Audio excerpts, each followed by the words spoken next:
በመዝሙር አትደበቁ። አትደበቅ፣ በጭብጨባ አትደበቂ፣ በሰው እልልታ አትደበቂ። የራስሽን እልልታ ስጪ፣ የራስን ምስጋና ስጥ፣ የራስን አምልኮ ስጥ። አሜን ነው ወይ? ለምን መደበቅ ይቻላል? የውስጠኛው ሰውነት ክሳት ፊዚካሊ ስለማያስታውቅ በልብስ እንሸፍነዋል፣ በሜካፕ እንሸፍነዋል። እንዴት ነሽ? አቤት እንዴት ተሽከርክሮብሻል። በጉቺ ባግ በጉቺ ጫማ ይሸፈናል አይደለ? ወይኔ መኪናዋ ምን ይመስላል? ጸጉርሽ ማይ ጋሽ። የውስጠኛው ሰውነት ጸጉር እየተመለጠ ነው፣ ኦሬዲ እየረገፈ ነው፣ ጠኔ ገሎታል።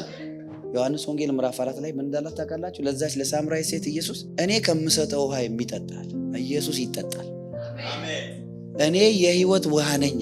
ሰው ያለ ውሃ መኖር ይችላል? ሰው ያለ ምግብ መኖር ይችላል? ኢየሱስ የሁል ጊዜ ምግቤ፣ የሁል ጊዜ መጠጤ ነው። ይሄንን ካልወሰንክ ይሄ ስጋ ሌላ ነገር ነው የሚፈልገው። ስጋ በነገራችን ላይ ለምንድን ነው ሌላ ነገር የሚፈልገው?